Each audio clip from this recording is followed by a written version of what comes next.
platicar con ustedes esta mañana. Pensé que la reforma como tal, en qué consiste, los 3 párrafos del artículo primero y los debates interpretativos que han generado, pues es algo que ha sido ya muy estudiado, no es pacífico en todos sus aspectos, pero digamos, más o menos sabemos de qué trata la reforma, hablar sobre su importancia, sobre su trascendencia. Pues también creo que hay textos, conferencias, libros, y a lo largo de 5 años hay un material realmente trascendente. De tal suerte que tomé la decisión de compartir con ustedes algunas reflexiones sobre cómo ha impactado y qué ha ocurrido con esta reforma en sede jurisdiccional, particularmente en la Suprema Corte de Justicia de la Nación. Porque he dicho en muchas ocasiones, y hoy lo reitero, que una reforma no es tal hasta que no es interpretada. Cualquier reforma, por ambiciosa que sea o por bien redactada que esté, no vamos a saber sus verdaderos alcances hasta que ésta es interpretada por los operadores jurídicos y particularmente por los jueces. Una reforma que tiene que ver con los derechos es una reforma que requiere una intervención judicial permanente y constante, y será este actuar de los jueces el que pueda determinar hasta dónde llega la reforma. Y creo que será también este actuar de los jueces el que nos pueda servir de referente para saber si las instituciones del Estado mexicano, particularmente los jueces, están cumpliendo esta labor o no le están cumpliendo, y hasta en qué medida. De tal suerte que a lo largo de estos minutos voy a compartir con ustedes de una manera panorámica algunas decisiones que tienen que ver con temas muy importantes que nos puedan al final llevar a un balance de si efectivamente esta reforma y su aplicación judicial por parte de la Suprema Corte ha venido a generar un cambio de paradigma constitucional o se ha quedado simplemente en una cuestión retórica.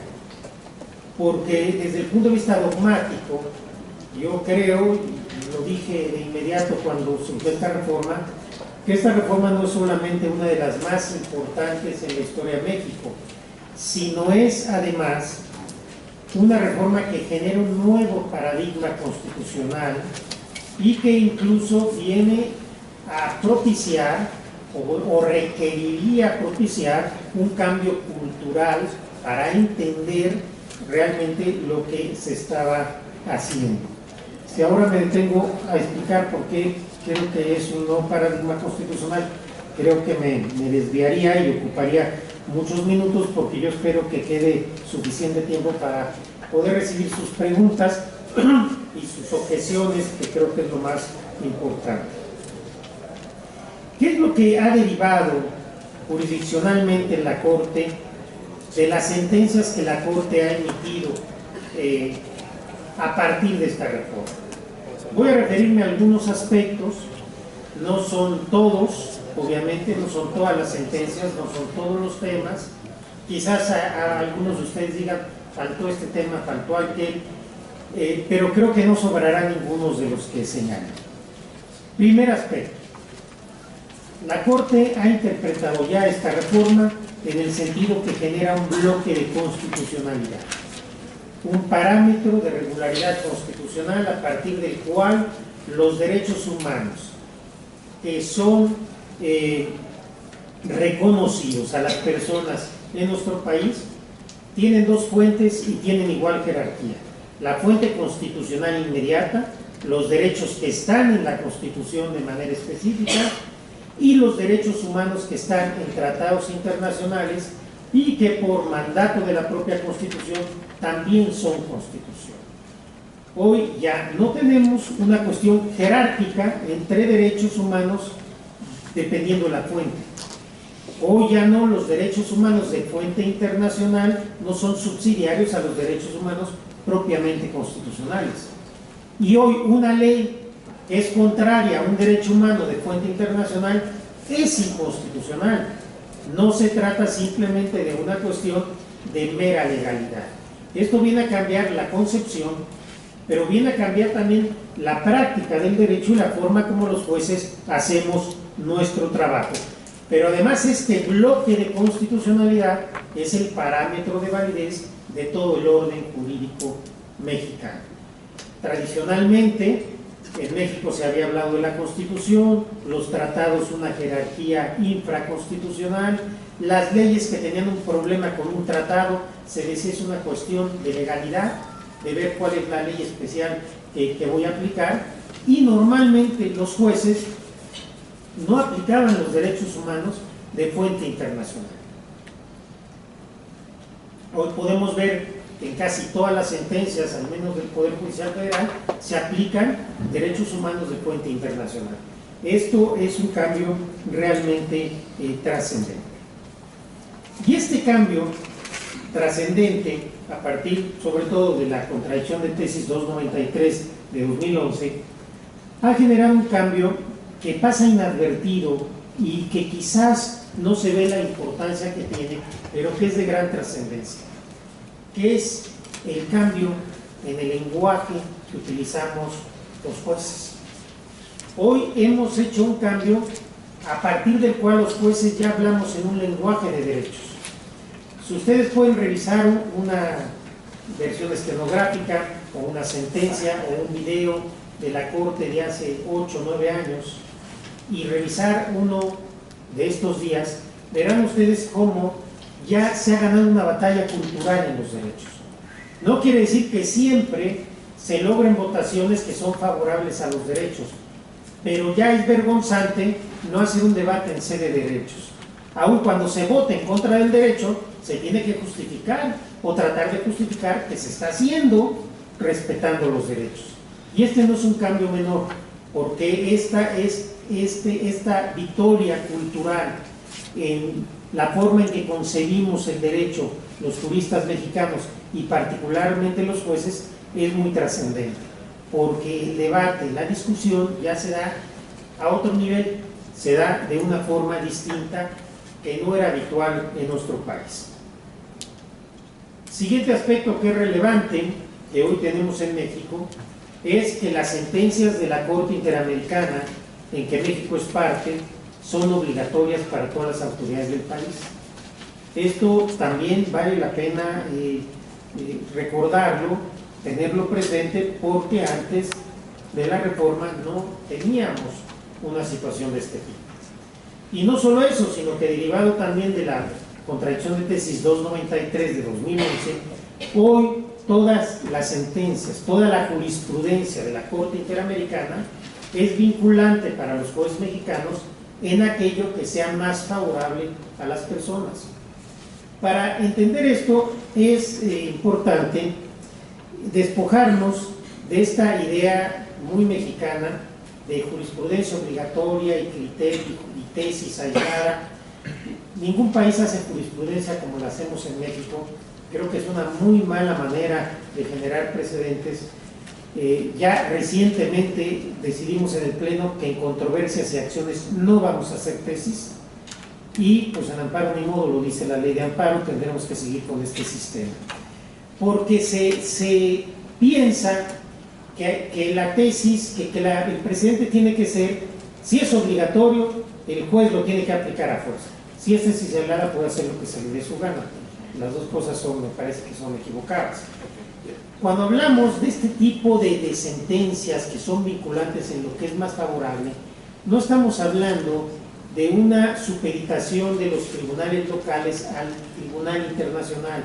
Lo que estamos hablando es un diálogo de cortes, un diálogo en el cual, tanto en el caso concreto, la Corte Mexicana como la Corte Interamericana, estamos en un diálogo, en una conversación a partir de nuestras decisiones, y vamos generando aquellos criterios más favorables a la persona. No es inusual que la Corte Interamericana tome, por ejemplo, de referente una sentencia que se dictó en algún estado de la región para una sentencia de la Corte Interamericana. Entonces, cuando un juez mexicano tiene la jurisprudencia de la Corte Interamericana. ¿Qué tiene que hacer?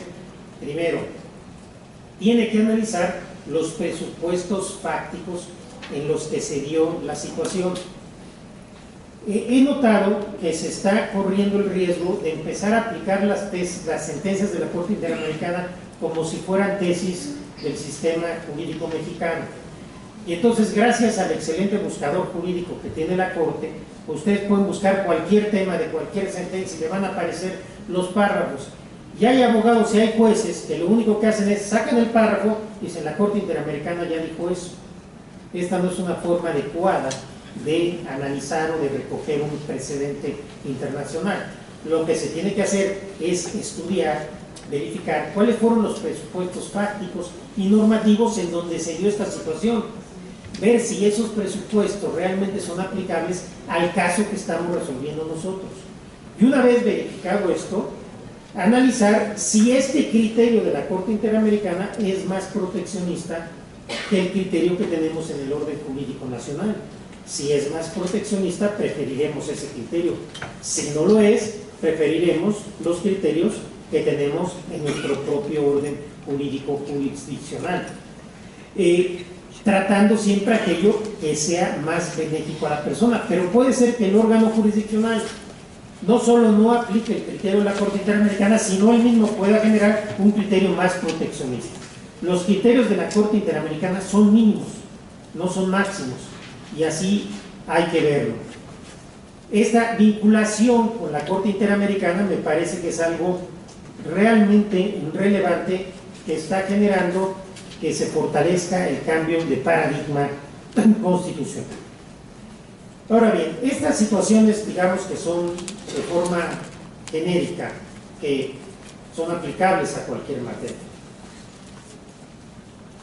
Pero quiero referir a ustedes algunos temas específicos que se han analizado en la Corte, específicamente en la primera sala, y a partir de los cuales creo que sin lugar a dudas tenemos un nuevo paradigma constitucional y que sin lugar a dudas el haz de derechos y de protección a nivel judicial que se tiene por los mexicanos y por los habitantes de este país hoy es radicalmente distinto al que se tenía hace poco tiempo.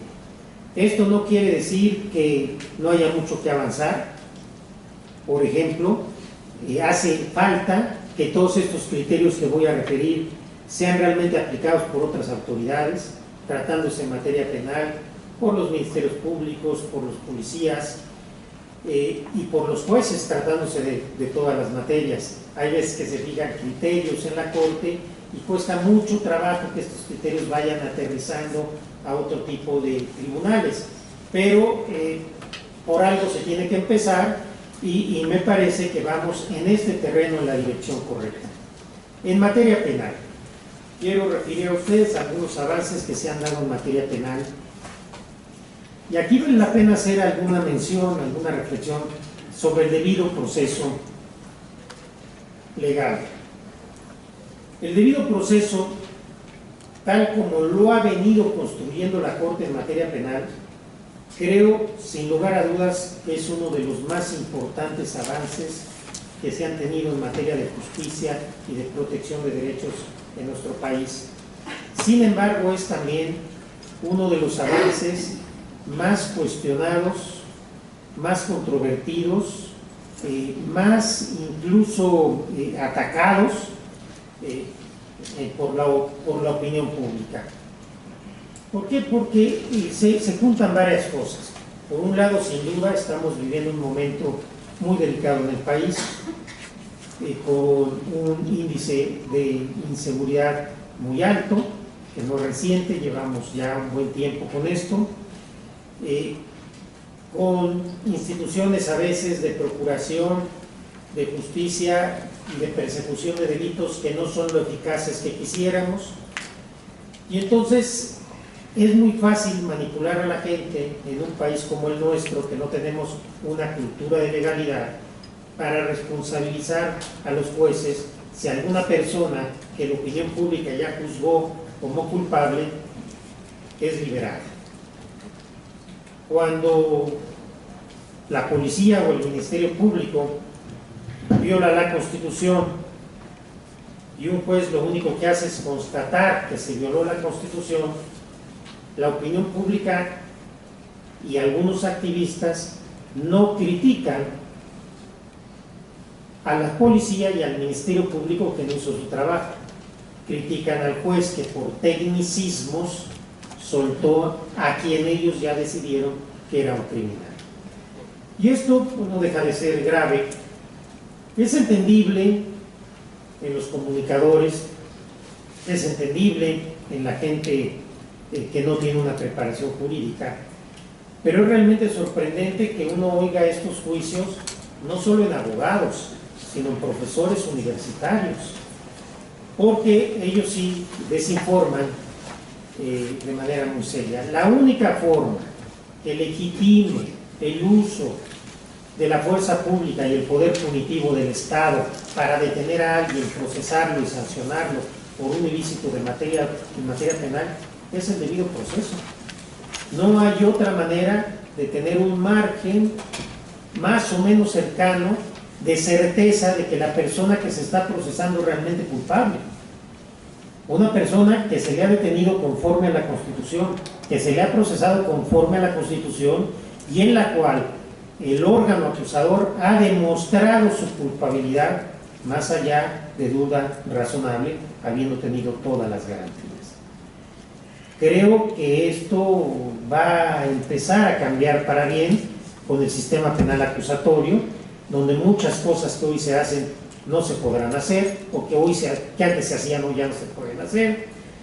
Desde luego también el sistema penal acusatorio no es el tema de esta charla, tiene sus problemas. Me parece que ministerios públicos, peritos, policías, por regla general, no están preparados para el reto, pero ya estamos en este sistema. Habrá que también advertir a la opinión pública que quizás por algunos errores va a haber ciertas personas que van a ser liberadas, que estaremos en una curva de aprendizaje, etc.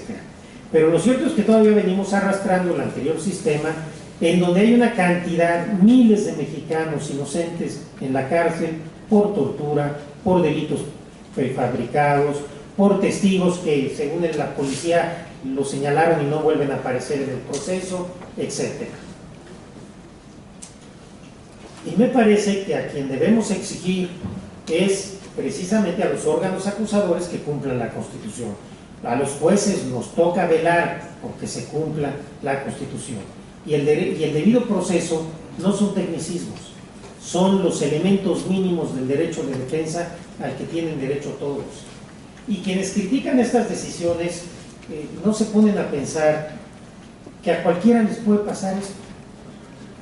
O sea, si nosotros no defendemos el debido proceso, cualquiera puede ser detenido, torturado y sacado en la televisión, y a partir de eso pues, lo condenan a lo que quieran. Y esas condenas les vamos a seguir dando validez. Yo espero que no. Entonces, el debido proceso ha sido una preocupación de la primera sala de la Corte, incluso en asuntos que quizás ahora lleguemos muy controvertidos. Creo que hicimos lo que nos tocaba hacer y pues asumir las consecuencias del odio social, del resentimiento, de la calumnia, ni hablar. Creo que los jueces no estamos en una competencia de simpatía, creo que tenemos que hacer lo que nos toca hacer, a veces cae bien, a veces cae mal, ni hablar. En materia penal, primero, presunción de inocencia. Presunción de inocencia hemos avanzado mucho en sus tres vertientes, ya no solo entendido como eres culpable, eres inocente hasta que se demuestre lo contrario, sino el trato de inocente, como trato, este es como trato de inocente, su vertiente como prueba, es decir, en que las pruebas respeten el principio contradictorio, etcétera, y también en el momento de juzgar, ¿sí? Que alguien que llegue a la convicción con pruebas de que es culpable más allá de duda razonable. Estos criterios han sido bien importantes. No los voy a entrar en detalle porque me interesa más dar una panorámica del conjunto. Puesta a disposición y los requisitos de detención, hemos también ya generado una tuna muy clara para decir cuándo se puede detener a alguien sin orden de aprehensión y cómo se tiene que poner de inmediato a disposición del Ministerio Público. La protección consular es bien importante. México ganó en la Corte Internacional el caso Avena. Estamos exigiendo en Estados Unidos que se respete la protección constitucional y consular a los mexicanos. Y aquí en México pretendíamos que no se respetara la protección consular. Hay criterios bien interesantes, algunos incluso de qué se tiene que hacer cuando hay doble nacionalidad, etcétera, que les pido que los puedan buscar. El tema de prueba ilícita y de efecto corruptor. Aquí hay mucha confusión, a veces por ignorancia y a veces de mala fe. Se ha dicho, es que ya dijo la Corte, que cualquier violación, por pequeña que sea, implica que se tiene que dejar a libertad a los secuestradores por el efecto corruptor del caso Casey. Se los advertimos, los demonios andarían sueltos y ya se hizo una realidad. Eso es completamente falso. La Corte tiene dos doctrinas bien diferenciadas, el de la prueba ilícita y el del efecto corruptor. Y el efecto corruptor solo se ha aplicado en el país en un asunto, en el de Florence Cassé. Entonces, eso de que se están soltando presuntos delincuentes y secuestradores por el efecto corruptor es una absoluta mentira. La prueba ilícita es, hay una prueba que fue obtenida de manera ilícita, violando la Constitución, llámese, y ahorita voy a ir más, tortura, arraigo cuando es inconstitucional, detención indebida, no puesta a disposición. ¿Qué es lo que se hace? Las pruebas derivadas de esa violación constitucional son nulas, pero no todas las demás. ¿Me explico? Entonces, esta es la prueba ilícita. ¿Qué fue el efecto corruptor? El efecto corruptor no estábamos en presencia de una prueba ilícita. Estamos en presencia de una persona que fue detenida 24 horas antes de salir en televisión. Es detenida 24 horas antes, sin orden de aprehensión. No se respeta la protección consular, no se le pone a disposición del Ministerio Público. Se le lleva a una casa, se le introduce en la casa, donde hay supuestos secuestrados y otros supuestos secuestradores.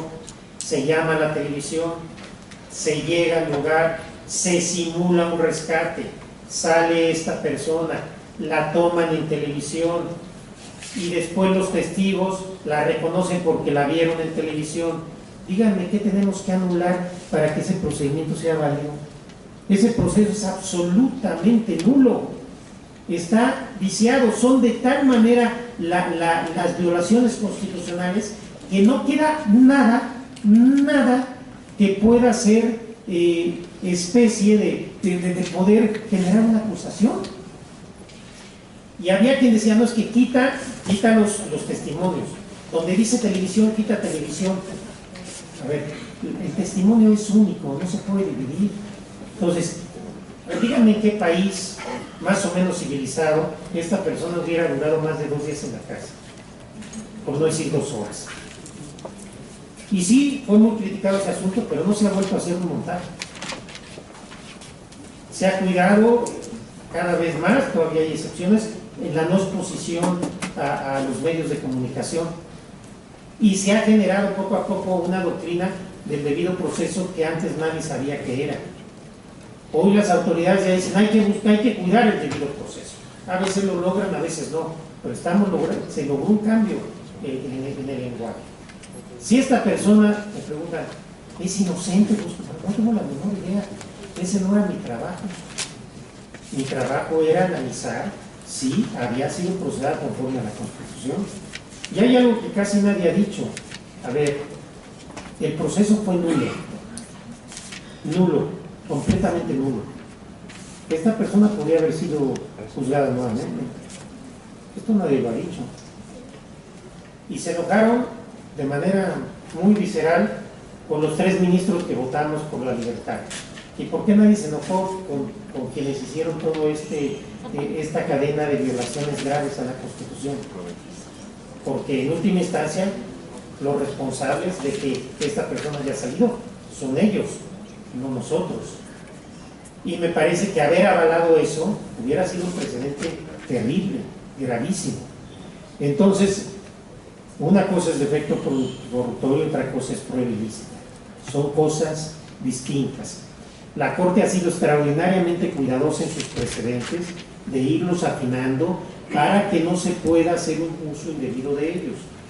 En ocasiones hay colegiados que, tomando en consideración otros aspectos, dejan en libertad a alguna persona, pero no es porque eso diga la tesis de la Corte, sino es porque ellos lo interpretaron de manera más amplia o tuvieron otros elementos que yo no puedo prejuzgar ni de entrada decir que están equivocados. Parece irresponsabilizar a la Corte de todo lo que pasa en el país, de todo lo que les parece que no se hace bien en materia de justicia penal, me parece que es falso y profundamente injusto. No es así. Las tesis de la Corte, si usted las ve, son muy cuidadosas de que se anulen aquellas cuestiones que están relacionadas efectivamente con la violación constitucional. Y un aspecto que hemos trabajado mucho en los últimos meses es el tema de la tortura.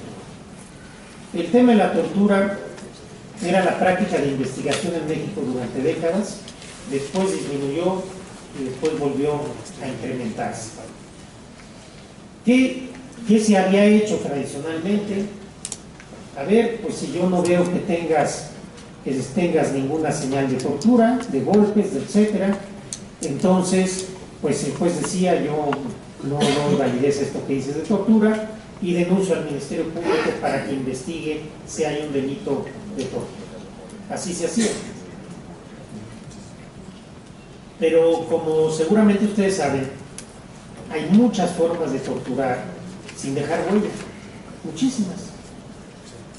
Y quien es un torturador, pues ya lo sabe hacer, ¿no? Lamentablemente ustedes han visto videos en los últimos meses, pues una serie de torturas que no dejan huella, pero que son terribles para cualquier persona que estuviera sometida a eso.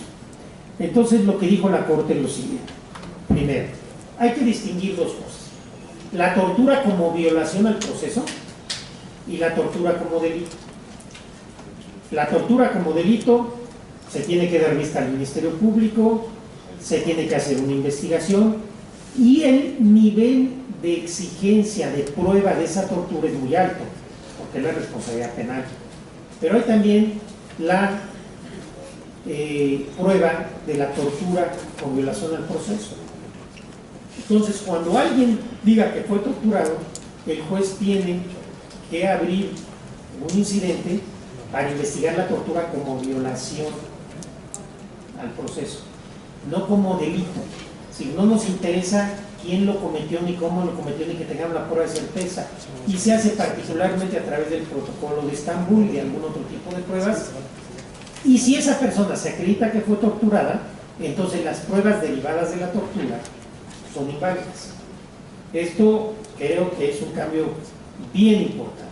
Con el nuevo sistema me parece que ya la tortura va a perder mucha utilidad, pero aún así estos criterios pues ahí están y creo que van a ser muy importantes, porque la mayoría de los procesos que están tramitando en el país todavía son del sistema penal anterior. Son miles de procesos porque pues, los procedimientos penales son muy largos.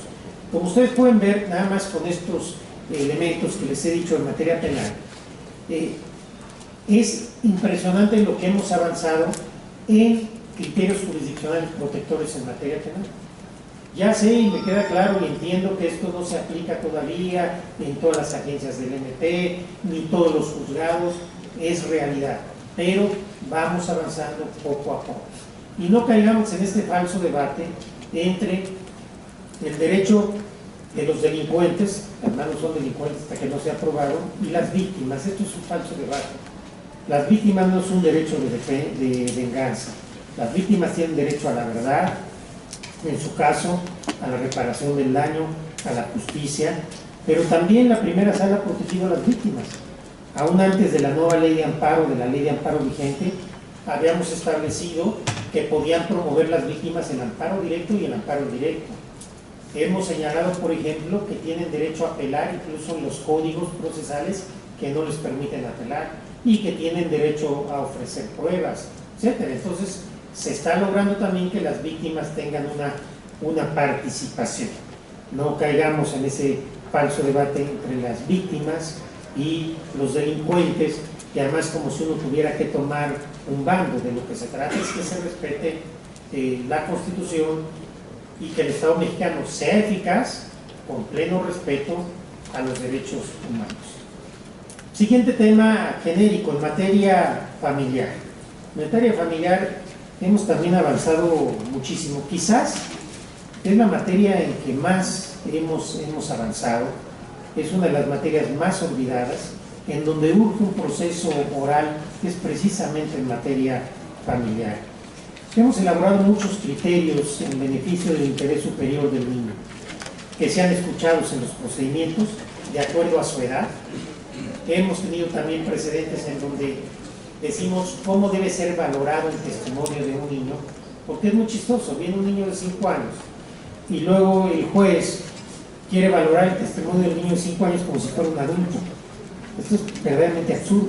Entonces, tenemos por ahí algunos preceptos, decimos cómo debe ser tomado el testimonio del niño, dependiendo de su edad, y cómo debe ser valorado el testimonio del niño. Y esto pues, es importante, porque antes los niños pues, no tenían ninguna participación, el juez no los veía, y en fin. Para guardia y custodia, hemos también establecido el criterio de que hay que ver lo que es mejor para el niño. Hemos declarado inconstitucionales aquellos preceptos donde se dice que hasta cierta edad los niños tienen que quedarse con la mamá. No hay ninguna razón objetiva para eso. Hay una razón, y conste que yo normalmente siempre soy muy por igualdad de género y por mujer, pero en este caso me parece que hay un interés superior, que es el interés del niño. Y entonces, ¿qué hemos dicho? Que se busque lo que es mejor para el niño. Porque no podemos simplemente decir todas las mujeres son siempre mejores madres y todos los hombres siempre son peores padres. No siempre es así, la verdad. La realidad es sumamente compleja. Todo lo que hemos exigido que en cada caso se analice qué es lo mejor para el niño. Y lo mejor para el niño, ojo, no es con quién van a estar mejor económicamente, pues eso sí sería una cosa realmente aberrante, no, sino psicológicamente, etcétera, con quién tiene más cercanía, y tratar además que las visitas o la custodia compartida se busque siempre lo mejor para el niño.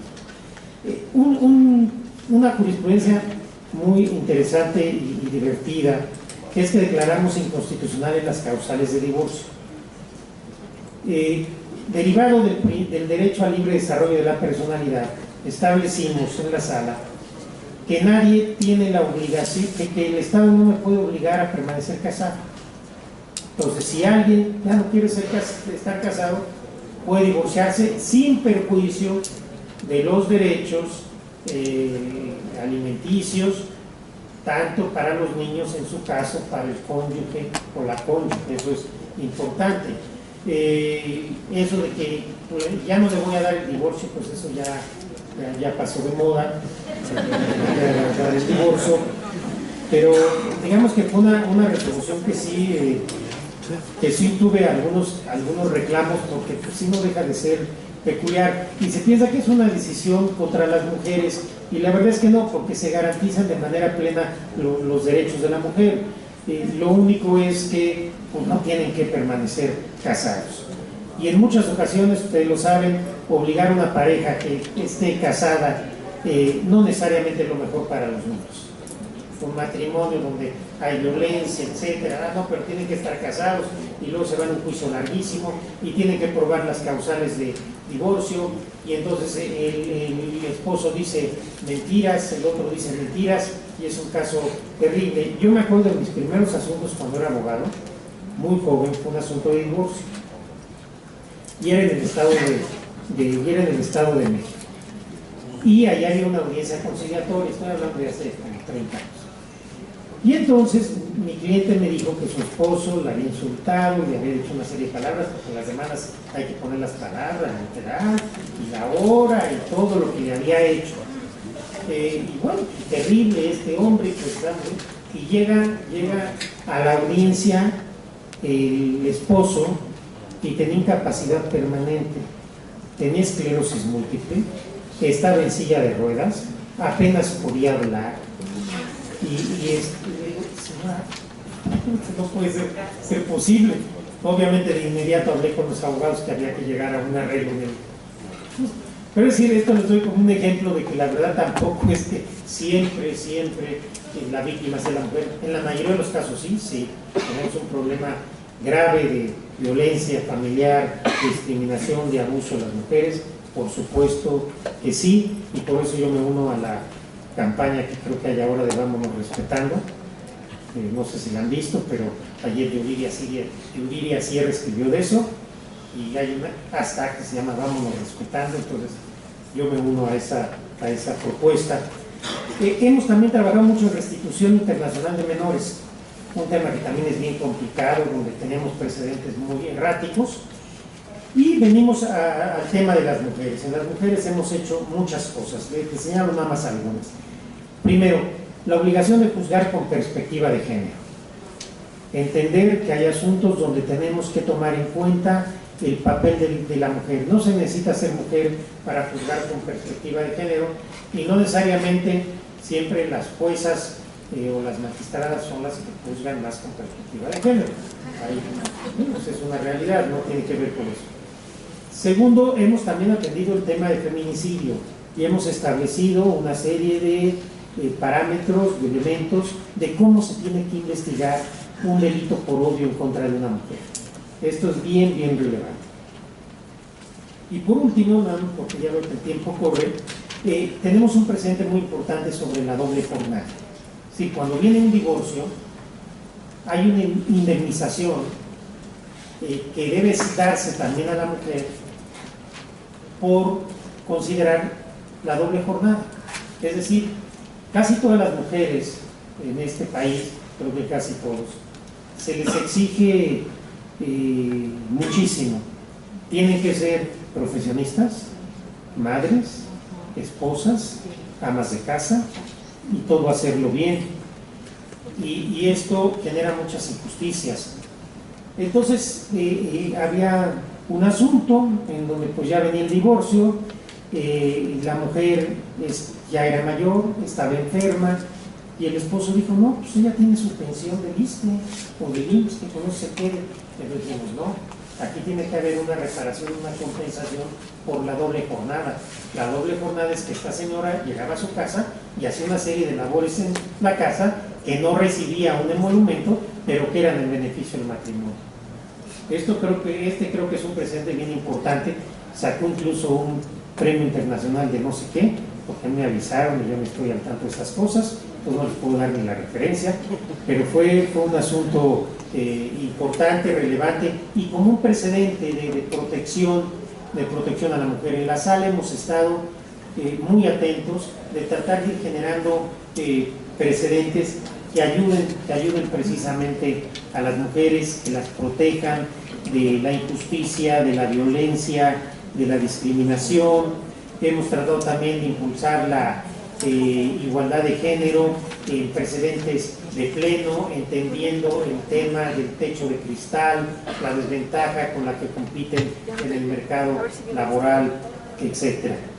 En indígenas hemos también protegido las minorías indígenas, interpretando adecuadamente el artículo 2 constitucional en dos sentidos. Primero, que basta la autoascripción. Si una persona dice que es indígena, tenemos que creer.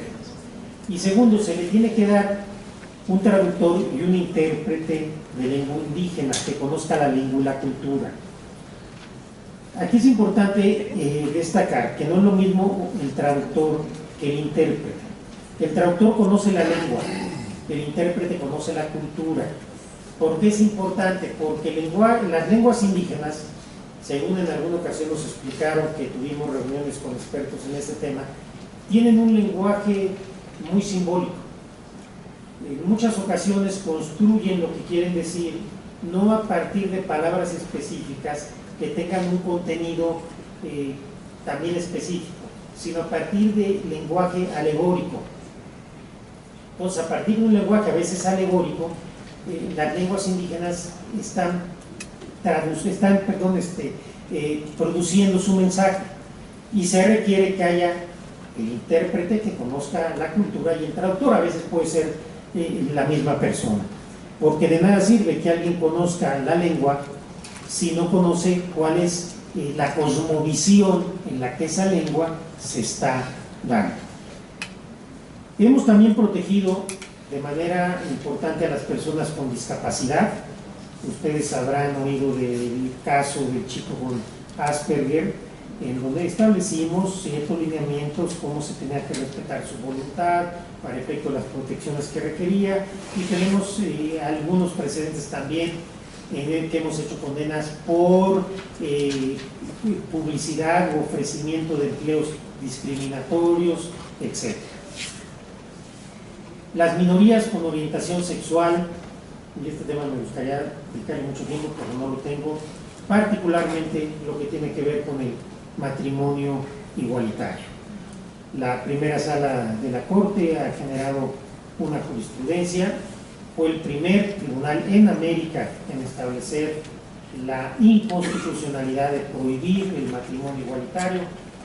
Lo único que pasa es que no somos tan famosos como la Corte en los Estados Unidos, pero cuando la Corte de los Estados Unidos sacó su resolución, nosotros ya teníamos 2 años que habíamos declarado esto. Y es muy importante porque lo que tiene que ver esto es con la no discriminación, el respeto a la dignidad de todas las personas con independencia de su orientación sexual, porque así lo establece el artículo 1 constitucional. De tal manera que estas decisiones, esta jurisprudencia, son de la mayor relevancia. Lamentablemente, como tenemos un país en el que las decisiones de la Corte no son vinculantes de inmediato y salvo en acciones, controversias, no anulamos leyes porque el procedimiento que hay en la ley de amparo es tan sofisticado que pues, nunca se ha dado. Y no tenemos este respeto a que hay una decisión del Tribunal Constitucional y a partir de ahí todos tenemos que obrar en consecuencia. Al contrario, lo que hay es una gran resistencia a que esto se avance a nivel legislativo.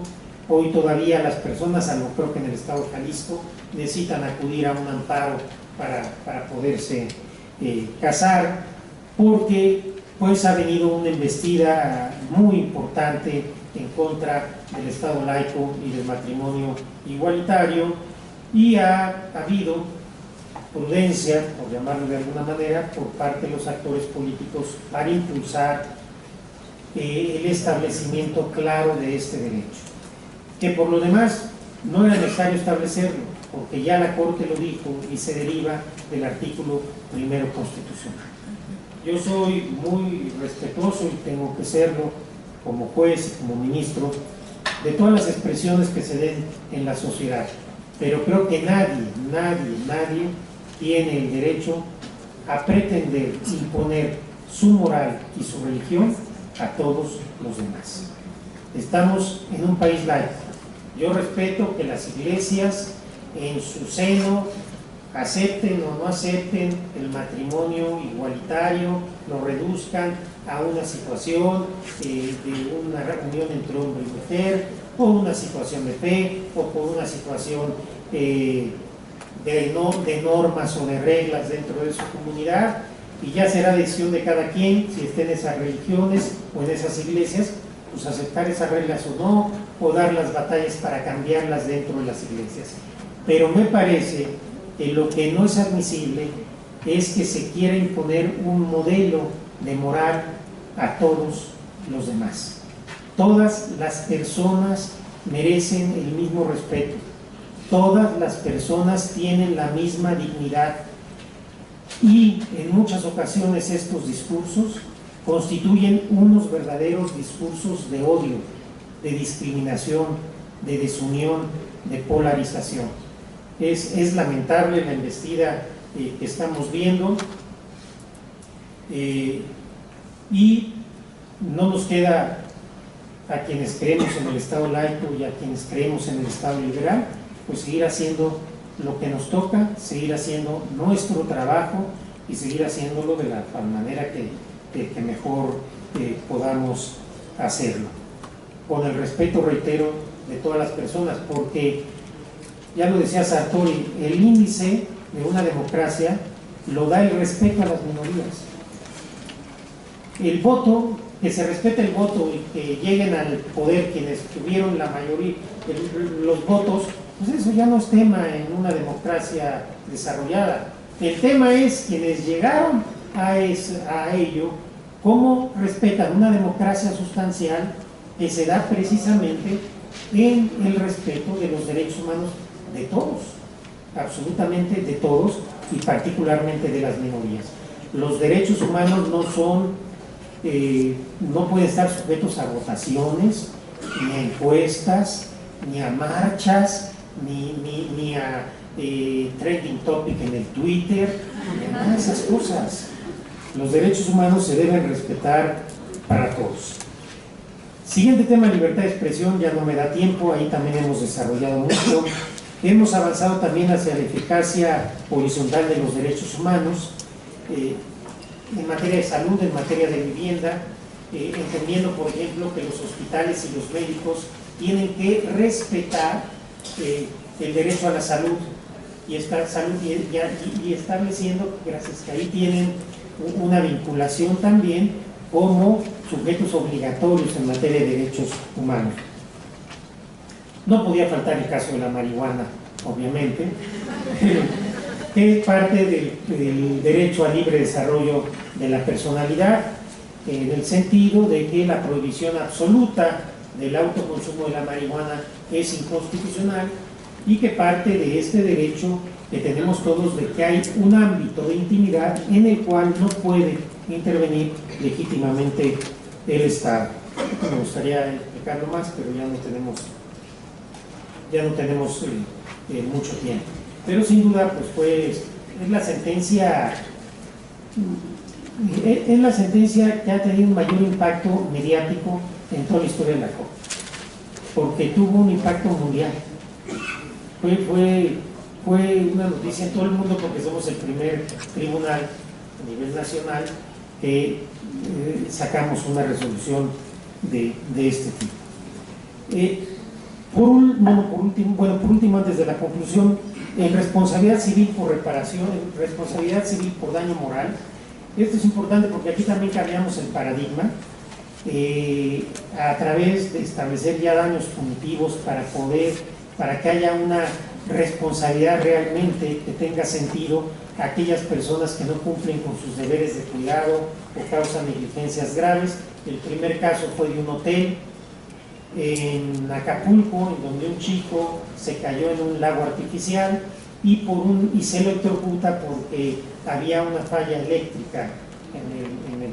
Y el segundo caso fue también muy importante, también ha sido muy comentado, el caso del bullying. Esta también es una actitud muy común en las escuelas y entonces, derivado del interés superior del niño, establecimos la primera condena a una escuela por bullying escolar.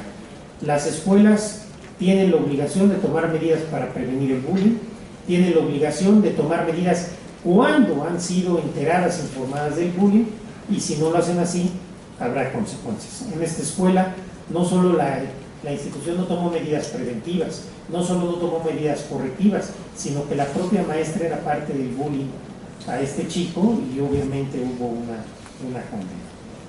Pues de este brevísimo resumen que he hecho, creo que podemos aceptar que al menos en sede judicial, en la Suprema Corte, hemos logrado avances muy importantes en materia de derechos humanos. Si vemos el haz de derechos jurisdiccionales que teníamos hace 8 años a los que tenemos ahora, creo que hay un cambio sustantivo y cualitativo también y por supuesto cuantitativo. Ahora el reto es, por un lado, no retroceder en lo que ya hemos ganado y también el reto es tratar de seguir avanzando en este desarrollo. A mí me parece que la obligación de los tribunales y particularmente el Tribunal Constitucional, nuestra obligación, nuestro trabajo, nuestro compromiso debe ser el de hacer realidad los derechos humanos en la vida de la gente, en la vida de los justiciables. hacer realidad en la vida de nuestro país el nuevo paradigma constitucional, hacer realidad la protección de todos y de todas, de las mujeres, de los indígenas, de las personas con orientación sexual distinta a la de la mayoría, de las personas con discapacidad, de las personas de escasos recursos, de todos y de todas las mexicanas, pero hacerlo realidad a través de las sentencias, precedente tras precedente, más allá de la retórica y del discurso. Porque tenemos un país en el cual el discurso de los derechos se nos da cada vez mejor, pero en muchas ocasiones el discurso no coincide con la forma como uno vota, en la forma como uno proyecta, en la forma como uno argumenta. Muchas gracias.